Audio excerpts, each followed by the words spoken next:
Wala pa rin tatalo sa Alaska. Nag-away kami. Ngayon inaayos ang aircon. Nag-away kami kanina dahil sa Aircon. ang dami namin. Kasi bakit alam ayaw mo, ang dami lumamig? naming discussion sa lahat ng bagay na ma-manage namin siya. Maliban lang sa aircon.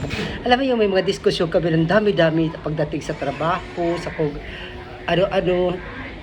Pero Pero kanina talagang ano talaga siya yung alam mo yung init-init tapos hindi gumagana ang aircon. ganun ang ano niya. Ba't ang fresh? Ba't nangyari sa'yo? Bakit ang fresh natin, no? Ikaw o ako?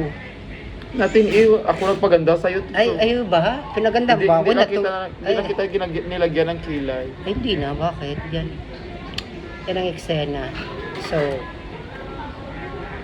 kaya masaya na siya kasi inaayos na. Ganyan kami kamahal dito. Konting reklamo, action agad. Sa Pilipinas, good luck. Ikaw pang maghahanap ng paraan para magkaroon ng electric fan. Correct. Diba?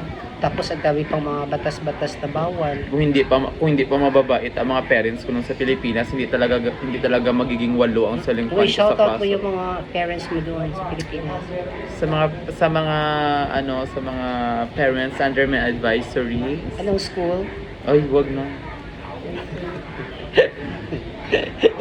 Sige na, kaisin ko doon sa page ng school mo. Esperanza National High School. Thank you so much. See you there. Di, ano na po siya. 1 year in Thailand. Di, 2 years in Thailand. May boobs na. No. Ano ka pala? Yung cross-dresser ka na. Yung wig lang yun, katulad sa akin. 1 year. Eh, hindi man kasi ako dire-diretso eh.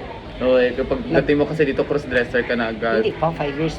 Ay, 5 years? So, lalaki ka muna for... Ay, hindi, bakla ka lang talaga. Mas bakla ka pa. Ay, talaga? Yes, lalaki ako talaga. Kung ano yung nakikita mo So, sa... top ka dati? Bottom pa rin. Bottomless. Diba? So, bottomless pa rin ako. Happy Pride! Happy Pride. Sabi ng mga bata, teacher? Teacher Rodic. So, tobeli. Teacher? Pay ko ako ni teacher? Sa utak ko lang. Ang alam suno ng babae. Oo. Diba? I know, yung teacher Rodic. No, ako lang talaga pinapakita mo na ba? Sabi na. Bakit at saka mga bata, nagbitbit ka na ganyan? Oo. Happy Pride. Happy Pride man. Kasi babae ka man, Teacher Oo, Maria Cabaya. Teacher? Teacher? Boy? Ikaw lang talaga, Ano, ikaw lang talaga ang babaeng may bigote. Kulira. Wala na akong panggasto sa ano. Wala na akong panggasto sa Pang laser. Wala nang pera si auntie nyo na ubos na lahat. ubos sa lalaki. Akala nyo, sabi nabigyan ng pera dito ng lalaki, hindi siya ang nagbibigay ng pera sa lalaki. Correct. So, anong advice mo sa mga baklang gumagasto sa lalaki? Tigilan nyo na yan. Kasi, Hindi talaga kayo magiging masaya habang buhay. Ang pagbabayad sa lalaki ay panandalian kasi kaligayahan lamang. okay, so okay lang magbayad kung hindi na talaga mapigilan. Okay lang. Pero wag siyang gawing habit. Wag, Yes. Tapos, wag magrelasyon. Kasi doon nababaon ang isang Kung hindi ka talaga mahal, kung Bakla. mahal ka talaga kasi niyan, hindi yan hingi ng pera sa'yo Correct. kahit ano. yes. Correct?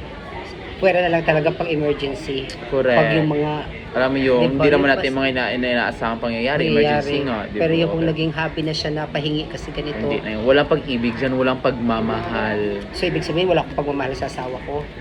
Sige ako nang hingi ng pera. Mahal mo ba talaga ang asawa mo?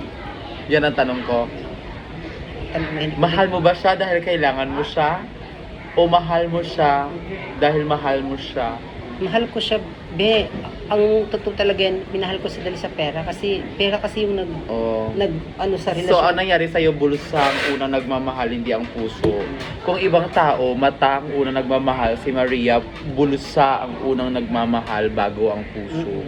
Sa kanya na minahal si Rob nung matagal na sila. Yung parang feeling niya, ay, mahal ko na siya. talaga siya. Yun, Kasi, na-appreciate ko na yung mga bagay talaga na ginawa niya. Na noon nakala ko, wala lang. Hindi siya Sige, magtatagal. kasi kailangan mo na ganito, ganyan. Mm-mm. Na ibibigay niya ang mga pangailangan mo sa buhay. Ngayon, bibigyan niya ako, hindi. May pagmamahal. Oh. Sabihin ko lang sa kanya, it's okay kung hindi mo ako bigyan, alis ako ng bangko. Kailangan ko ng... Yan talaga ang sinasabi na hindi talaga puso ang unang nagmamahal. Ang unang nagmamahal ay mata, bulsa, Pera. at kung ano-ano pa. Hindi kasi Pero bitin. usually talaga kasi mata talaga kasi ang unang nagmamahal because, di ba? Yes. Paano mo explain yun na mata ang unang nagmamahal? Pera sa akin. Okay, okay yung pera, na-explain natin ang Mata, pera. kasi pag mata ang unang nagmamahal. Kasi pag Bakit wala mata? akong mata, hindi ko makita ang bulsa niya. Bakit mata ang unang nagmamahal? Kasi physical sa una kasi tayong na in love sa next topic na yan kasi Sige. mahaba na siya.